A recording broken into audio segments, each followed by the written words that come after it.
continuación, seguimos con nuestra tercera conferencia magistral a cargo del doctor Sergio Villaseñor, quien es director del Instituto Jalisciense de Salud Mental y Adicciones, profesor investigador titular C de la Universidad de Guadalajara, México, especialista en psiquiatría por la Universidad Nacional Autónoma de México y el Hospital Fray Bernardino Álvarez de la Secretaría de Salud, maestría y doctorado en Antropología Social y Etnología en la Escuela de los Altos Estudios en Ciencias Sociales de París, expresidente de la Asociación Mundial de Psiquiatría Cultural, presidente de la Coordinación Francia-Americana Latina de Psiquiatría, miembro fundador y expresidente del Grupo Latinoamericano de Estudiantes Transculturales, miembro del Comité Científico de las revistas científicas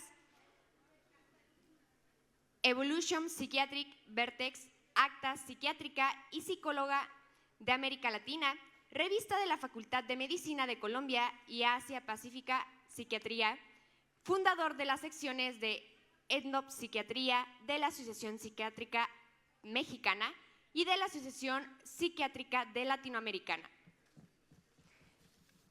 con el tema titulado Depresiones difíciles de tratar. Recibamos al doctor Sergio Villaseñor Vallardo.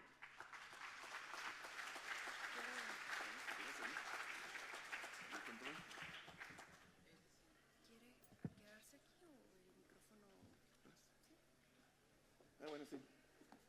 Gracias, tienes razón. Buenas tardes.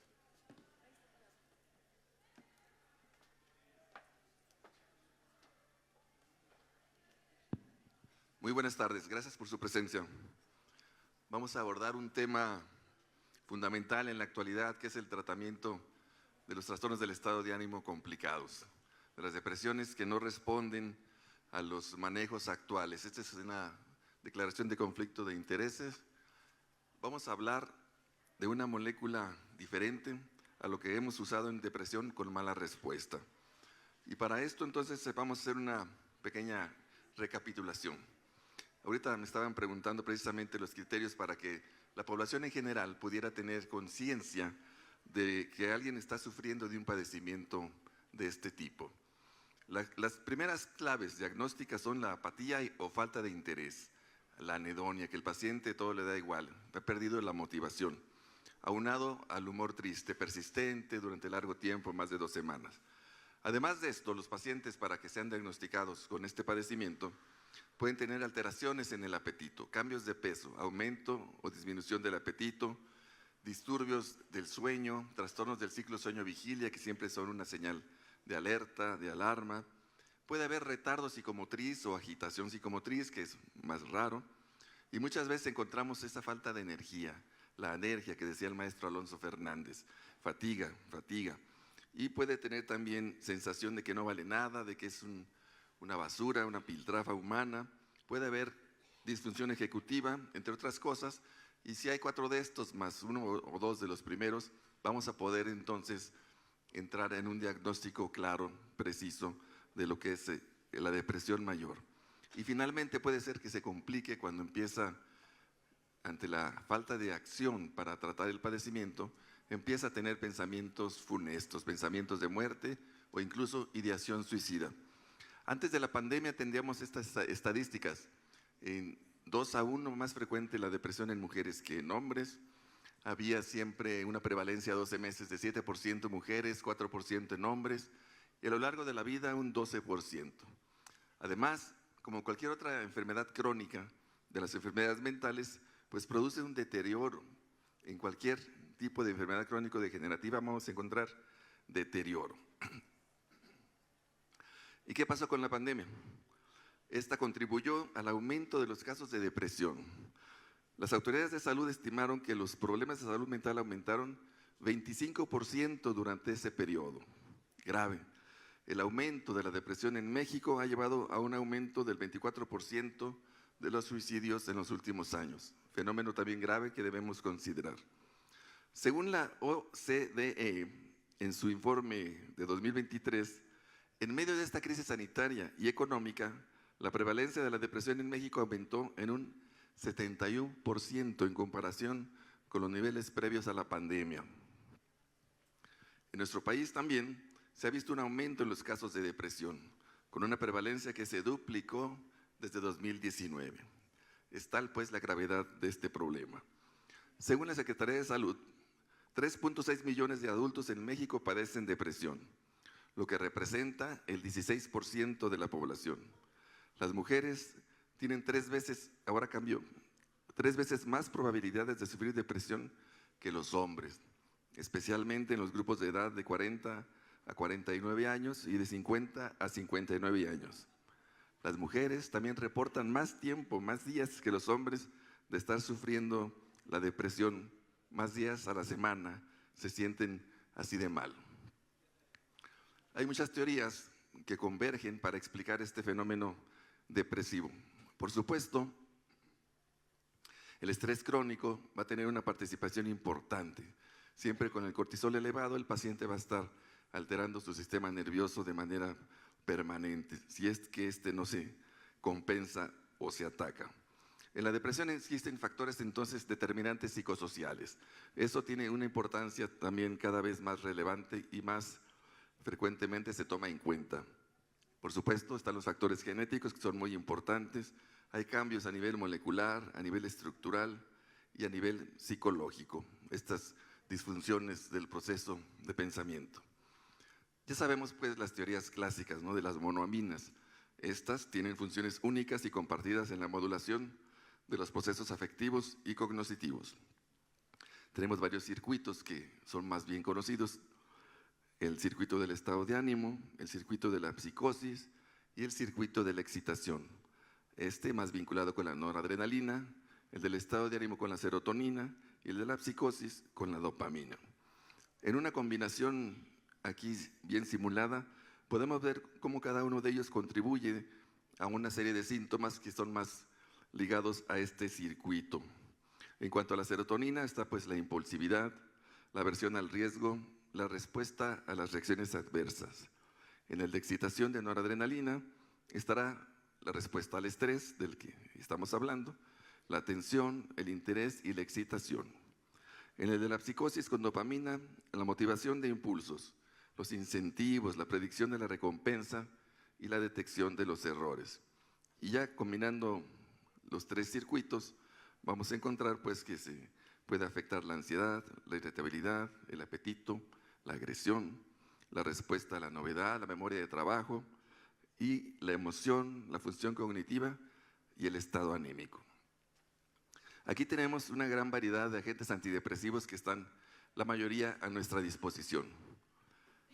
Comentaba hace un momento la riqueza que tenemos en el armamentario terapéutico para tratar los problemas depresivos. Conforme pasan los años se han ido descubriendo nuevas moléculas, diferentes mecanismos de acción, pero sigue habiendo un porcentaje importante. Sobre todo en el estudio STAR-D se demostró como un 33% no responden bien a los diferentes tratamientos. Y hay estrategias para lograrlo. Vamos a ver ahora cuáles son. Aquí tenemos entonces una serie de medicamentos antidepresivos que pueden ser utilizados: los tricíclicos, los inhibidores de la monoaminoxidasa, los inhibidores de la recaptura de serotonina y norepinefrina, de norepinefrina y dopamina, los noradrenérgicos, los melatonérgicos, los antagonistas de la recaptura de serotonina, los modernos multimodales, como la vortioxetina, que es uno de los medicamentos de vanguardia. ¿Cómo es que hacemos el enfoque para atender a nuestros pacientes? ¿Cuál debe ser la postura actual, ideal? Si el paciente inicia tratamiento y tiene mejoría temprana, vamos entonces por la puerta real. Pero si no hay, entonces hay que pasar a las 2 semanas, no antes, que nos decía que había que esperar 2, 3 meses. Es mejor actuar rápidamente. A las 2 semanas, si no hay temprana respuesta, se cambia el antidepresivo. Y valoramos a la semana 4ª. Si la respuesta sigue siendo inadecuada, se agrega un adyuvante. El antidepresivo tiene pues un booster, otro elemento que le puede ayudar a que responda mejor. Si aún así seguimos en respuesta inadecuada y en la semana 2 persisten los síntomas parciales, la respuesta debe hacerse con ajustes para buscar la recuperación funcional completa. Antes pensábamos que con la mejoría era suficiente, hay escalas para detectar la mejoría, pero ahora se busca una recuperación funcional completa, la remisión, que no esté el paciente atorado, atascado en ese proceso depresivo, doloroso. En 2011 hicimos pues un consenso latinoamericano, participó por cierto el doctor Carlos Rojas Malpica, para el manejo de la depresión refractaria, como se decía entonces. En aquel entonces empezamos a utilizar, agregar un antipsicótico de segunda generación en dosis bajas a los pacientes con depresión refractaria o resistente.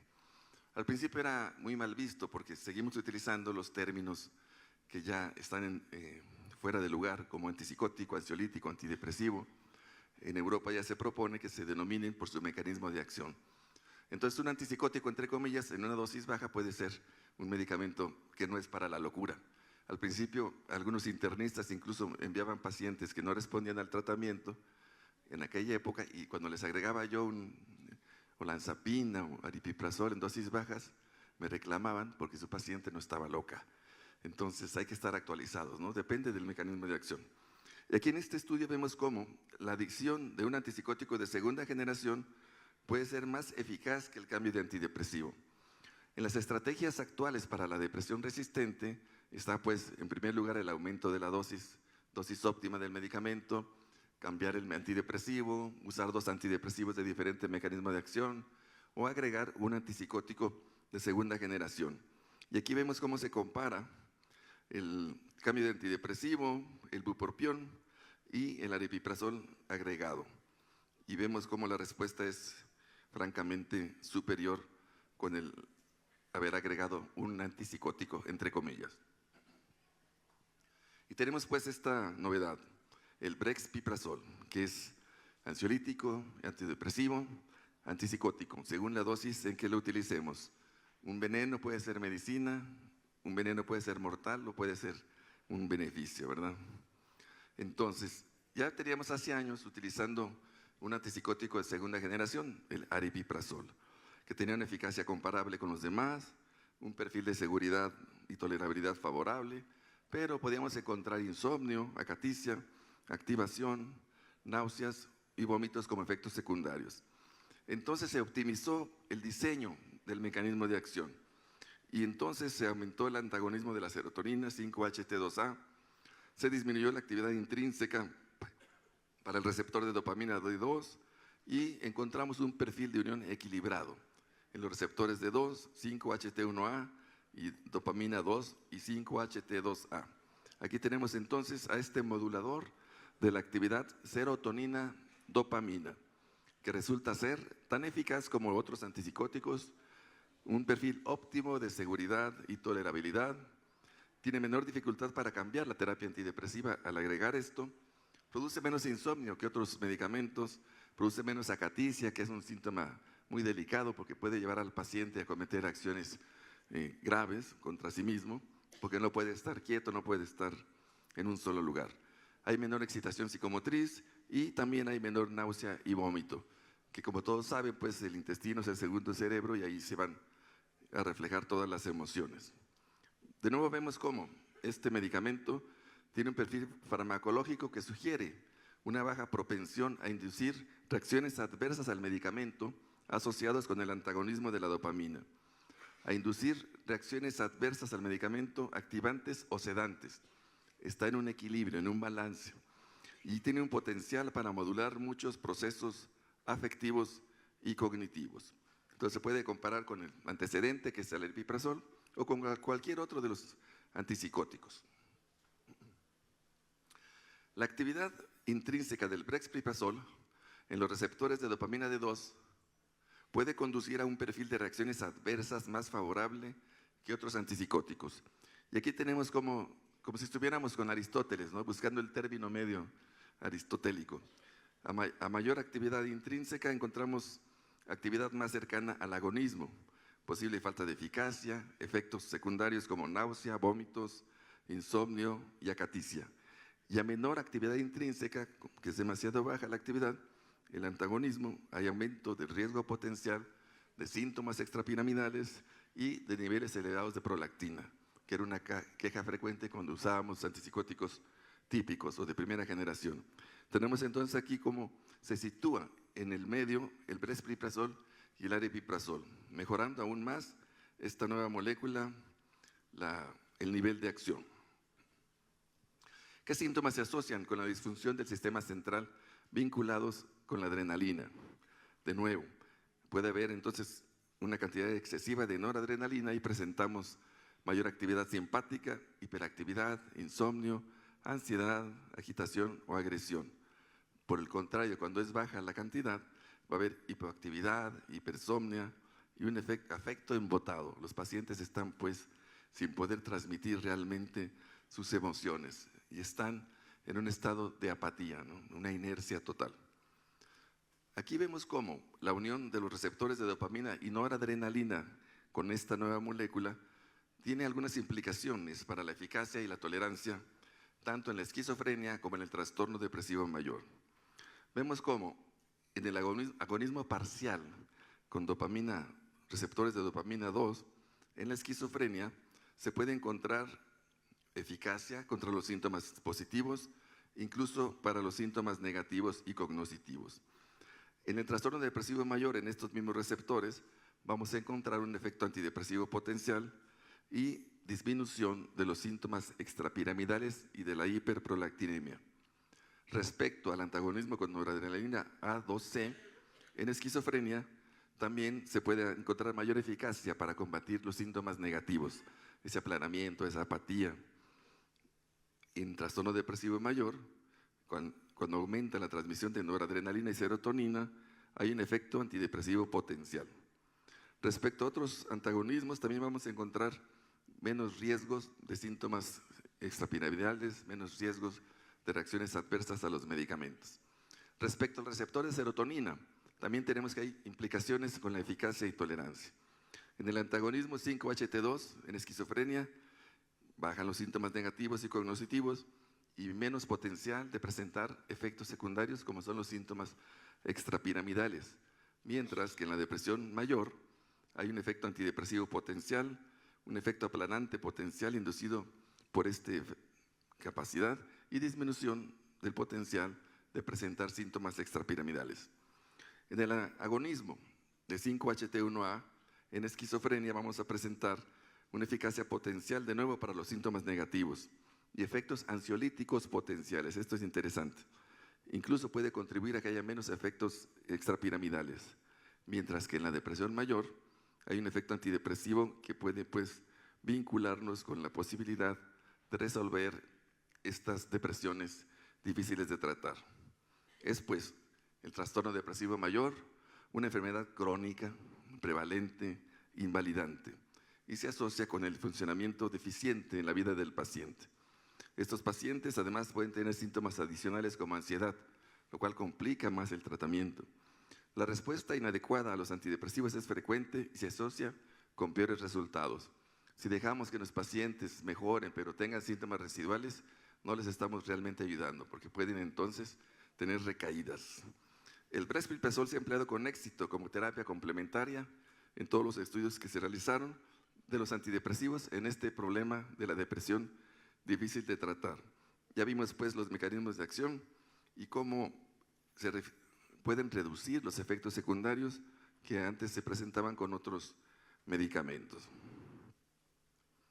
Las guías canadienses para el tratamiento de las enfermedades mentales, respecto, por ejemplo, a los trastornos depresivos, sitúan, como ustedes pueden ver, en primera línea al aripiprazol y al brexpiprazol, aquí en dosis de 0.5 a 2 miligramos. La dosis es importante y vamos a ver cómo se puede utilizar en diferentes dosis. Aquí está todo lo que les he comentado, cómo hay actividad antagonista y agonista parcial en cada uno de los respectivos receptores y cómo todo esto puede producir un beneficio potencial para que los pacientes puedan resolver la depresión difícil y puedan entonces tener una vida plena. Aquí están las indicaciones. Si es un adyuvante para la depresión difícil de tratar, vamos a utilizar dosis de 0.5 a 1 miligramo inicialmente, máximo 3 miligramos. Lo ideal es 2 miligramos cuando el paciente además tiene ansiedad Y en la esquizofrenia, pues la dosis tiene que ser mayor, ¿verdad? 4 miligramos, iniciando con 1 miligramo. Siempre tomando en cuenta la capacidad metabólica del paciente. Si son metabolizadores lentos, pues tenemos que darles una dosis menor a la habitual. En conclusión, el brexpiprazol posee una combinación única y equilibrada de afinidad de unión y actividad funcional en múltiples receptores de monoaminas, que se cree que contribuye a su eficacia y tolerancia en varias indicaciones. Los efectos terapéuticos del brexpiprazol están relacionados con su modulación de los sistemas que ya mencionamos de monoaminas interconectadas con los circuitos claves del estado de ánimo, la psicosis y la hiperactividad. Dijimos que es pues una primera línea de tratamiento para la depresión refractaria según las guías canadienses. Tiene un perfil farmacológico con una baja propensión a inducir respuesta inadecuada a los medicamentos asociados con el antagonismo de la dopamina, una baja propensión a inducir respuestas inadecuadas con activadores o sedantes y efectos potenciales en la reducción de la excitación psicomotriz y mejora del sueño. Es pues un medicamento con un diseño intencional para poder lograr un balance adecuado en todo el sistema nervioso. Mil gracias.